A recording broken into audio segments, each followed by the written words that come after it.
feel the waves cut through me, hypnotized by the sounds of...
ating AstraZeneca, yan yung ang second dose. Kaya lang, yung unang dumating nga, component 1 and then ito, component 2. If ever makikita nyo yan, talagang magkaiba. Yung component 1, ang kulay ng kulay blue. Yan, kulay red. So, pero yan lang basically, yan ang magiging second dose nung unang dumating nung May 1 na component 1. So, yan. Yung pangalitaan para sa 21 days din. 21, oo. ibigay po ito sa same city. Same city. Sa 5 city na binigay namin na 63,000, sa Makati, Muntinlupa, Manila, Taguig, and Parañaque. Doon din yan, sila rin ang recipient niyan, 15,000. Bakit hindi nila pinagtabay yung 15,000? Ay, Yung component ko, bakit magkahiwalay pa? Ito po sunod ko ganito lagi magkahiwalay. yan ang tinatanong namin, kaya lang, alam mo naman yung mga available na vaccine talaga, kung talaga available na sila, talagang tinatanggap na natin. Pero definitely naman, dumadating. Meron pa tayong dadating, actually 5 million yan eh. So baka next week, meron another 300,000 na darating. for Sputnik din. Oo. Tatanong ko, yung 1 million o 2 million grocery sa Sputnik, darating pa rin ba ngayong May? Ayun ang trick mo. Hindi natin masiguro kung dadating yung 1,000, pero sinabi sa amin na baka yung 300 next week. Oo. Oo. Paano 300K na yun? 400,000? 300,000 doon That's sir. component 1 na lang. Baka component 1 din. Oo. Okay lang. Ano na po yung difference ng dalawang component? Yung nga, yung sinasabi nga natin, yung component 1, yun ang pinaka first dose. And then itong component 2, yan ang second dose. Hindi katulad ng ibang, katulad na sinabi kong Sinovac or AstraZeneca, yung dinala dito sa atin na bulk, pwede doon ang first and second dose. Pero ito magkaiba talaga. Oo. Sige.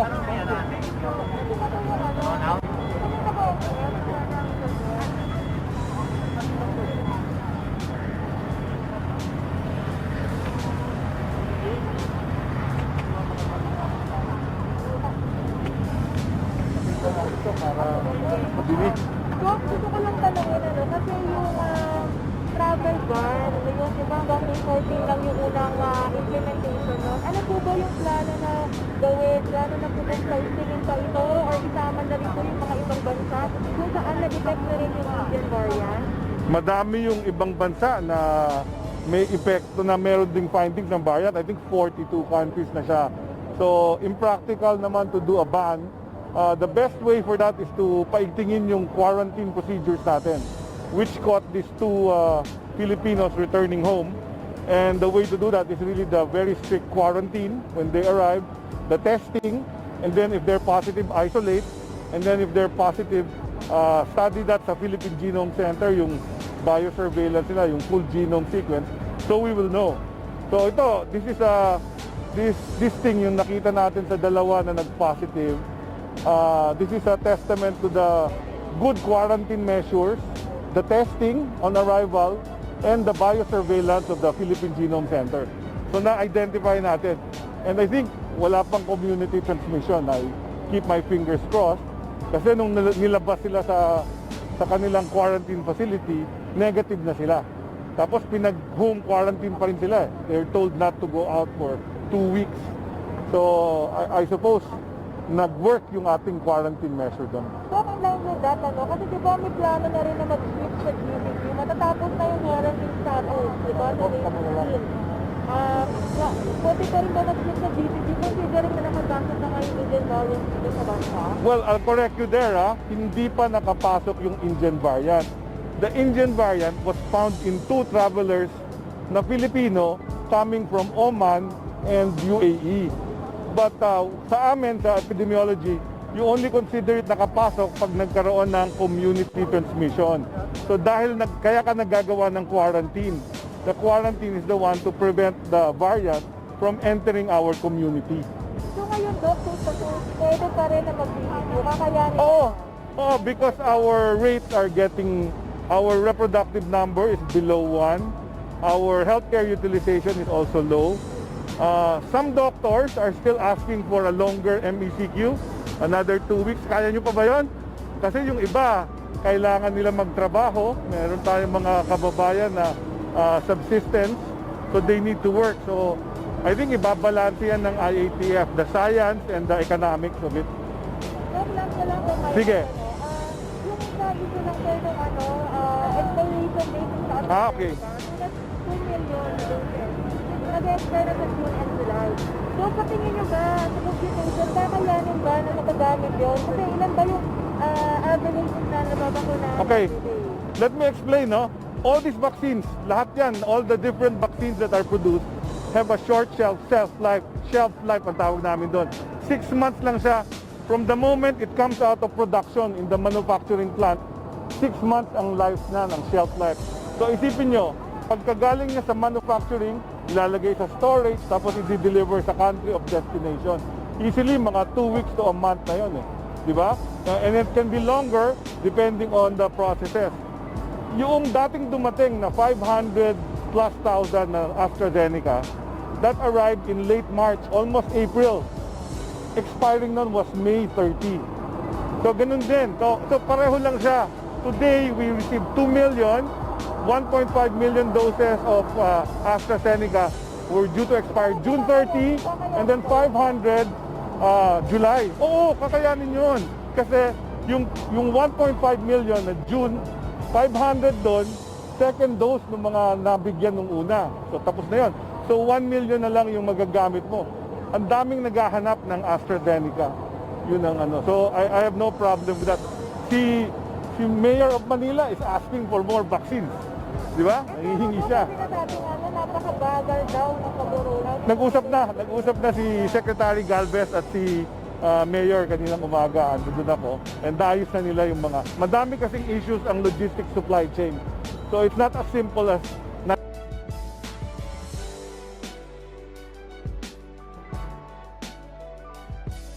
Hindi ba yung priority list? I mean, sa 8-4, para nga yung hindi masayang yung mga bakuna. Pwede, pero yan ang gagawin bandang late May, early June. Yan ang presentation ni Secretary Galvez sa President na ang ilalawakan na yung coverage, pati A4 isasama na natin para bumilis yung efficiency ng pagbakuna. Madami na kasing good news Yung good news, padagsa na yung dating ng bakuna, di ba? Number 2, yung good news, pababa yung kaso, number of cases. Number 3 na good news, merong report yung isang news na sa Indonesia, yung Sinovac na ginagamit nating mas marami tayo, is very effective in the population. Talagang in the real world, nag-work siya. So ito mga good news na nangyayari ngayon sa atin. Explain mo lang po bakit po ibinaba sa 50 million yung target na Okay. pinili pang 70 million. Hindi binaba, no? Nagkaroon ng classification. So they called it herd containment. Pag umabot ka between 30 to 50 million mabakunahan na natin in a short period of time, we call it herd containment, no? So yung mga madaling mamatay, yung matatanda, yung mga health workers, mapiprevent sila from getting severe illness or death. So contained natin yung illness doon, mababa yung mortality rate. Pero between 60 to 70, we hope we get the herd immunity. And then pag na-vaccinate mo, pati mga bata, adolescents, and everyone in the population, mai-eradicate mo yung ano. So yun yung 3 levels of, so hindi binaba, no? Pinapaliwanag lang na at several levels, may ma-achieve ka. Herd containment, herd immunity, at eradication of illness. Pero ang explanation ko kanina ni Secretary doon sa may problema kasi sa logistics and yung supply mula sa ibang bansa. Kaya kailangan mababa. Yun ang isang good news na sinabi ni Sec Galvez this evening. Meron lang siyang presentation sa T3, yung private sector. And sinabi niya na yung dating ng bakuna mukhang magtutuloy-tuloy na at about 10 million a month. If we're able to have that kind of deliveries, the supply should not be a problem. Ma-achieve natin yung target, which is the 70 million by November 28, 27. Something ganun yung parang nakita kong target. It's a tight target pero looks doable. And tutulong lahat. The private sector is willing to help. The government will be trying to implement it. May mga local governments na mabibilis. Diba? Yung Mayor of Manila, Taguig, Makati, they're all doing very fast vaccination. Ang problema yung supply. Yung supply chain, actually hindi supply, it's the supply chain. Okay. Massive rollout. Well, ang computation ko dyan ganito, no? We have over 3,200 vaccine centers. Kung lahat ng vaccine centers mayroong bakuna at nagbabakuna sila ng 100 cases a day, that's 300,000 a day. Naintindihan nyo? Hindi lang 100 ang nababakunahan ng bawat center. May 500, may 1,000. Di ba? Meron pang nag-promise na 3,000, yung giga vaccination center. So with that variety, I think kaya natin magbakuna. And ang target ni Sec Galvez, yung Metro Manila, kasi nandito yung tinatawag na ground zero. Nandito yung economic activity, nandito yung majority of the population. So pag nakuha natin kaagad yung population, susunod na yung mga region, yung mga provinces, and then yung Davao and Cebu. Doctor, regarding sa Sputnik V, magkahiwalay yung component 1 and Yes. component 2 na dumating. Yung mga susunod bang batches, magkahiwalay rin yung component 1 and component 2 na magkasama rin. Magkaiba kasi ito lang yung vaccine na yung solution, yung formulation magkaiba. Yung sa una human adenovirus 5, yung sa pangalawa yata human adenovirus 6. So magkaiba, hindi dapat pareho. So ganun din yung dadating, I suppose magkahiwalay din yon para hindi magkagulo, di ba? Para tama, alam natin yung pagbigay. Maraming salamat sa inyong patuloy na pagtangkilik sa ating tahanan at pagsubaybay sa mga kaganapan na nangyayari at sa ating tagumpay na natatamo dyan sa Indonesia. Hopefully, we will see you again in our next update. God bless.